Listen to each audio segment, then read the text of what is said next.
حي على الفلاح۔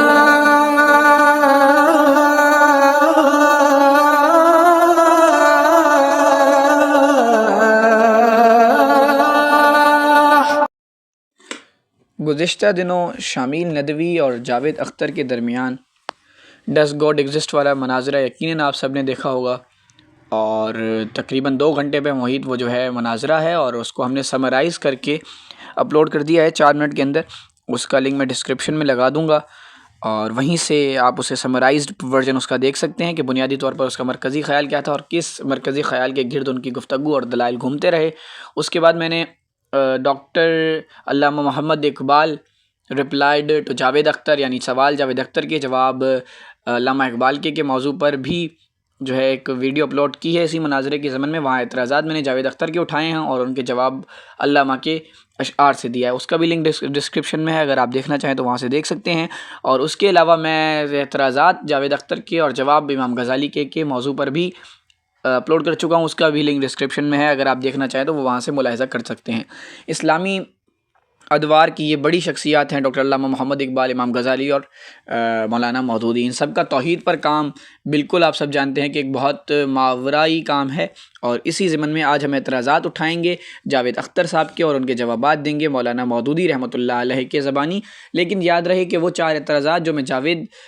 اختر کے سوال اور علامہ اقبال کے جواب میں اٹھا چکا ہوں، وہ 4 اعتراضات نہیں اٹھاؤں گا۔ وہ 4 اعتراضات جن کا جواب امام غزالی والے ویڈیو میں دے چکا ہوں، وہ 4 اعتراضات نہیں اٹھاؤں گا، بلکہ 3 نئے اعتراضات اٹھاؤں گا جن کا جواب میں پچھلے 3 ویڈیوز میں نہیں دے سکا۔ باقی اعتراضات کے جواب پچھلے 2 ویڈیوز میں موجود ہیں، اس کے لیے پچھلے 2 ویڈیوز ملاحظہ کیے جا سکتے ہیں۔ جاوید اختر صاحب اعتراض اٹھاتے ہیں کہ اگر خدا ہے تو متعدد مذاہب کا ہونا خدا کے وجود کی تضاد ہے، یعنی اگر اللہ ہے تو بس ایک اللہ ہوتا اور سبھی اسی کی پیروی کرتے، اور پھر جو ہے ایک ہی مذہب ہوتا، یہ اتنے مذاہب اور ہر مذہب کا اپنا اپنا خدا، تو وہ متعدد خدا یعنی خدا کے جمع کو خدا کے واحد کا تضاد قرار دیتے ہیں، اور کہتے ہیں کہ اتنے سارے مذاہب کا وجود میں آنا خدا کے وجود کی تضاد ہے، اور اس پر پھر وہ مزید دلائل دیتے ہیں۔ مولانا مودودی رحمۃ اللہ علیہ یہاں پر بہت پیارا نقطہ اٹھاتے ہیں، وہ یہ کہتے ہیں کہ اگر خدا ایک سے زائد ہیں تو یہ اس بات کی دلیل ہے کہ اختلاف مذاہب ہے، یعنی اگر خدا ایک سے زائد ہیں تو ہمارا بنیادی سوال تو اس بات پر ہے کہ آپ خدا کو تسلیم ہی نہیں کرتے۔ اگر خدا ایک سے زائد ہیں تو یہ اختلاف مذاہب ہے، اس بات کی دلیل نہیں ہے کہ خدا نہیں ہے، بلکہ اس بات کی دلیل ہے کہ انسان نے ہدایت کو بگاڑا۔ حق ایک ہوتا ہے مگر اس کی تعبیر میں انسان جو ہے وہ خطا کرتا رہتا ہے، اسی لیے قرآن مجید میں بھی ہمیں جو ہے بتایا گیا ہے، اور تعلیمات اسلام میں یہ بات واضح ہے کہ روز اول سے جو دین آ رہا تھا وہ اسلام ہی تھا، مگر اس میں پھر لوگوں نے اپنے تغیرات کر دیے، اس لیے اللہ پرانی شریعتوں کو جو ہے وہ کرتا ہے، ختم کرتا ہے، نئی شریعتیں لاتا ہے، پرانی کتابوں کو منسوخ کرتا ہے، اور نئی کتابیں جو ہے وہ نازل فرماتا ہے حضور صلی اللہ علیہ وسلم تک، خاتم النبیین صلی اللہ علیہ وسلم۔ اس کی وجہ ہی یہ ہے کہ لوگوں نے اس کو تعلیمات مذاہب کو بگاڑ دیا، اور تعلیمات مذاہب بگڑنے کی صورت میں مختلف مذاہب وجود میں آئے، اور اس سب کا جواب جو ہے وہ قرآن مجید تفصیلاً دے چکا ہے، ہمیں اس کی ضرورت ہے سمجھنے کی۔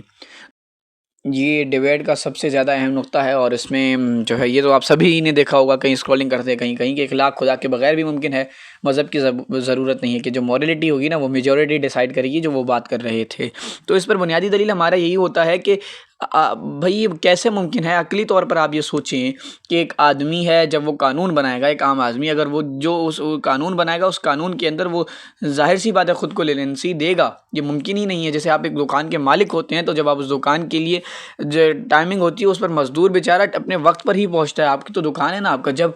دل کرے وہ آپ تب پہنچ سکتے ہیں، کیونکہ یو آر دا اتھارٹی۔ تو اللہ تبارک تعالیٰ نے ایسی اتھارٹی کسی کو نہیں دی، اور یہ اپنے پاس رکھی ہے، کیونکہ سب اللہ کی کریچر ہے، ہر چیز اللہ کی پیدا کی ہوئی ہے، اسی لیے اللہ نے یہ اتھارٹی اپنے پاس رکھی ہے کہ وہ قانون بنائے گا، اور اللہ نے قانون بنایا، اسی لیے اگر قانون ایک بیوروکریٹ بنائے گا تو بیوروکریٹ کو اوپر لے جائے گا، قانون اگر آپ مزدور بنائے گا تو وہ کہے گا کہ بس جاگیرداروں سے سب کچھ چھین کے مزدوروں کو دے دو، اور دنیا ہی مزدوروں کو دے دے۔ پھر جاگیردار قانون بنانے بیٹھے گا تو وہ مزدوروں کو بالکل پس پش ڈال دے گا، وہ کہے گا تمہیں سونے دے رہا ہوں اور کھانے دے رہا ہوں، تمہارے لیے اتنا ہی کافی ہے، باقی تو مالک کے کون و مقام میں ہوں۔ تو یہ نتیجہ ہوتا ہے، اگر ایک مزدور بنائے گا تو وہ اپنے حساب سے قانون بنائے گا،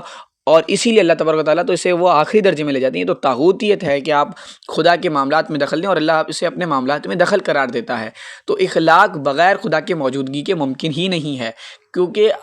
آپ جسے پھر اخلاق کہہ رہے ہوں گے حقیقتاً وہ شرعی ہوگا،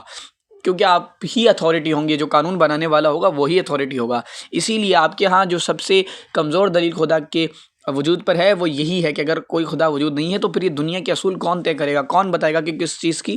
کیا سزا ہے؟ کون ہوگا جو طے کرے گا کہ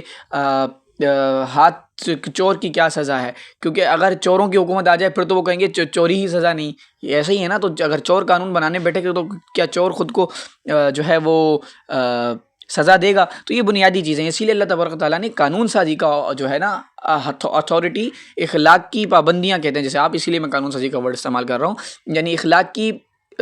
چیزوں کا دائرہ اللہ تبارک و تعالیٰ نے طے کرنے کی حکمت اور اس کے طے کرنے کا مرحلہ اپنے دسترس میں رکھا ہے، اور اس کا قانون بنا کر ہمیں دے دیا، اور اس کے بعد کہا ہے کہ خلیفۃ الارض، تم ارض کے خلیفہ ہو. لیکن یہ بات یاد رکھیے گا کہ خلیفہ کا کام قانون میں تغیر کرنا نہیں ہوتا، یعنی جسے آپ امینڈمنٹ کہہ لیں کانسٹیٹیوشن لینگویج میں، امینڈمنٹ نہیں ہوتا، بلکہ اس کا کام صرف ہوتا ہے کہ وہ اس کانسٹیٹیوشن کی امپلیمنٹیشن کو یقینی بناتا ہے. تو ہماری کنڈیشن یہ ہے کہ ہمیں کانسٹیٹیوشن اللہ تبارک و تعالیٰ نے دے دیا ہے، ہم اس کانسٹیٹیوشن کی امپلیمنٹیشن کو یقینی بنائیں گے، نہ کہ ہم بیٹھ کے قانون بنائیں گے. اور اگر ہم بیٹھ کے قانون بنانے لگے تو اس کا نتیجہ یہ ہوگا کہ جب مزدور قانون بنائے گا تو وہ سب اپنی طرف لے جائے گا، جاگیردار بنائے گا تو سب اپنی طرف لے جائے گا، سارے گوڈز اپنے طرف لے جائے گا. اور اسی کشمکش میں آج تک کیپٹلسٹ، سوشلسٹ، یہ سارے پھنسے ہوئے ہیں. اور ہمارے پاس اس کا جواب یہ ہے کہ ہمارا قانون ساز وہ ہے جو سب کا کریٹر ہے. اسی لیے اس نے جو قانون بنایا ہے اس میں اس ذات نے سب کو برابر حقوق دیے ہیں، کیونکہ وہ سب اس کے کریٹر ہیں. اسی لیے اگر آپ ایک مرتبہ جو ہمارے برادران ہیں وہ اپنے دماغ سے یہ تعصب کی جو ہے نا چادر اتار کر اور آنکھوں سے تعصب کا عینک اتار کر اگر مطالعہ سسٹم آف اسلام کریں، آپ اسلام کو نہیں پڑھیں، آپ اسلام نے جو ہمیں اکنامیکل سسٹم دیا ہے، معاشرتی نظام دیا ہے، معیشت کا نظام دیا ہے، اس کو پڑھیں، اور پھر جو آپ جس نتیجے میں پہنچیں گے کہ یہ کتنا معتدل نظام ہے، یہ اتنا معتدل نظام ہے کہ کسی ایک فرد سے یہ بنایا ہی نہیں جا سکتا. یہ وہی بنا سکتا ہے جو سب کی کیفیات جانتا ہے، جو سب کا مالک ہے، اور جس کو سب کی اسپیشلٹیز کا پتہ ہے، اور جو سب کو برابر رکھتا ہے. تو اسی لیے اخلاق جسے آپ کہہ رہے ہیں، جسے آپ کہتے ہیں اخلاقی پابندی، اور جسے ہم کہتے ہیں کہ رولز آف گاڈ، اس کے لیے ضروری ہے کہ کوئی ایسی ماورائی ہستی ہو جو سب سے بالاتر ہو، جو نہ کمزور ہو، نہ جو کسی کی سفارش لیتا ہو. تو ایسی ہستی کا ہونا ضروری ہے تاکہ دنیا میں ایک نظم رہ سکے. اور یہی نظم آپ کو کائنات میں بھی نظر آتی ہے، یہی نظم آپ کو پوری جو منصوبہ زندگی ہے اس میں بھی نظر آتی ہے، اور یہی جو ہے خوبصورتی آپ کو اللہ تبارک و تعالیٰ کی ہر جگہ نظر آئے گی. پھر جاوید اختر صاحب فرماتے ہیں کہ سائنس نے خدا کی جگہ لے لی. یہ آخری اعتراض ہے اس ویڈیو کا. سائنس نے خدا کی جگہ لے لی، ہم نے تسلیم کر لیا جی سائنس نے خدا کی جگہ لے لی. تو اب مجھے یہ بتائیں، سائنس نے اگر خدا کی جگہ لے لی تو کیا سائنس ہمیں بتا سکتا ہے کہ اس دنیا میں کے وجود میں آنے کا سبب کیا ہے؟ سائنس آپ کو یہ بتا سکتا ہے کہ دنیا کیسے وجود میں آئی، لیکن سائنس یہ نہیں بتا سکتا کہ دنیا کیوں وجود میں آئی. آپ اس اسباب تک کے پہنچتے ہیں کہ کیسے ہوا، آپ یہ نہیں جانتے ہیں کیوں ہوا. ہمیں کیوں کی مشیت صرف اللہ تبارک و تعالیٰ ہی سے مل سکتی ہے. اور اس میں اگر آپ مزید اضافہ کریں تو ہمارا آپ سے بنیادی نقطہ یہ ہے کہ جب سائنس کوئی تحقیق کر رہی ہو تو اسے آپ ایسے پیش کریں کہ یہ تحقیق ہے، ابھی اس پہ کام ہو رہا ہے. جیسے ڈارون والی تھیوری مشہور ہے، تھیوری آف ایولیوشن، اس میں بھی انہوں نے خود کو بڑے ہی امین اور دیانتدار کہتے ہیں، اور انہوں نے آخری درجے کی اخلاقی پستگی کا مظاہرہ کیا ہے وہاں پر. ڈالون کی یہ ایک عام سی بات ہے، اس نے کہا اس پر سائنس آج تک جو ہے نا تحقیق کر رہی ہے، اور دن بدن اس کے درست ہونے کے بجائے اس کے غلط ہونے کے شواہدوں میں اضافہ ہوتا جا رہا ہے. لیکن اس کے باوجود وہ اس کی تبلیغ کرتے ہیں، یہ نہیں بتاتے کہ ایک نظریہ ہے، اس میں غلط ہونے کے بھی چانسز ہیں. ایسے تو آپ پڑھیں تو اس سے تو ہمیں انکار ہی نہیں ہے کہ آپ بتائیں تھیوری آف ایولیوشن ایک تھیوری ہے جس میں ڈارون نے یہ کہا تھا، اس میں غلط ہونے کے اسباب ہیں. آج تک کی تحقیق میں اس کے مخالفت میں شواہد کی تعداد زیادہ ہے بنسبتاً اس کے حق میں شواہد کی، پھر تو ہمیں کوئی مسئلہ ہی نہیں ہے. لیکن آپ جب تھیوری آف ایولیوشن پڑھاتے ہیں تو پھر آپ جیسے گویا یہ کہتے ہیں کہ بس یہ تو ثابت ہو چکا ہے کہ انسان بندروں کی نسل سے تب جو ہے نا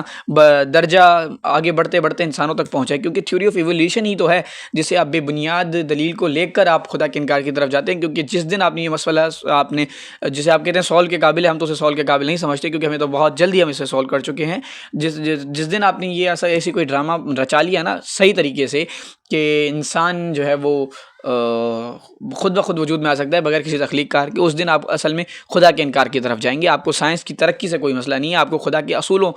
اور خدا کے ان اخلاقی دائروں سے مسئلہ ہے جنہیں آپ پابندی سمجھتے ہیں۔ تو تھیوری آف ایولیوشن میں بھی یہ یہی دیانت